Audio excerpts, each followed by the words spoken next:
I'm getting ready to carve some hand-carved stamps, kind of like this one, only much bigger. My design is for a postcard, and it's pretty large. So first I wanted to talk about tools.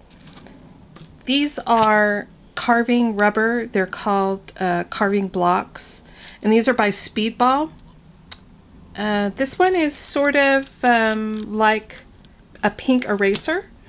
And this one is a little bit thicker and a little bit softer, and usually it's just slightly off-white. These have been sitting around in my workroom for a while, so they're starting to discolor, and that means I need to use them up. So I'm going to carve on this one today. But I just wanted to show you some other options for carving. This stuff also comes in these smaller sizes. This is 2 3/4 by 4 1/2, and that's a pretty big stamp. The one that I'm using today is 4 inches by 5 1/2, which is just slightly smaller than my postcard size of 4 by 6. But I'm either going to cut down my postcards after I've printed them, or I'm going to fill in the sides with some extra black. Haven't decided yet. But the other things that you can use are erasers of various kinds. This pink pearl eraser is just like this stuff, and you can find these when school supplies are being sold for really cheap. You get a big package of them for $1 a lot of times. And that's enough for a little stamp. You could carve a little word or your name or a symbol, or like I used a scrap of this white carving material to just do a tiny heart for a project I was doing. In fact, I think it's the heart that goes on the back end of this Black Widow spider. So that would have been the perfect thing to carve out of this. This is a white plastic eraser, and it's also soft enough to carve. It's a little bit harder than this stuff, but if you have a really steady hand, it would make a great stamp, and it's also a very convenient size, and it fits nicely in your hand.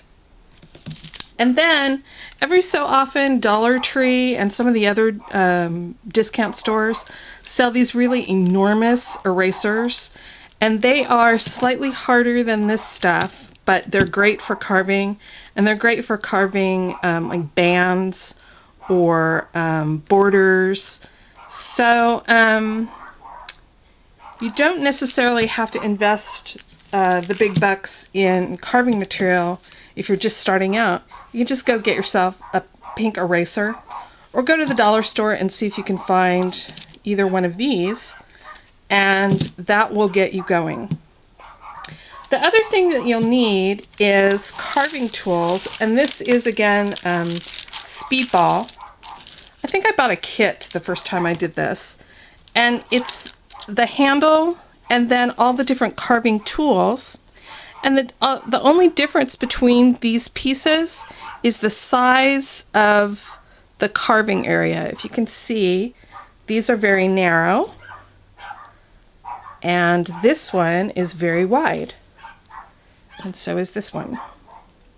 And all you do is stick the back end into the handle as far as you can, and that gives you a way to hold on to the carving tool while you're carving. You can also use a craft knife to do a little bit of carving. If you have areas in your design where you need to really get a nice tight corner, you can go in with an X-Acto knife and score it and do the first cut, and then use one of these tools to gently remove so you get nice sharp points. So an X-Acto or a craft knife is also a good carving tool.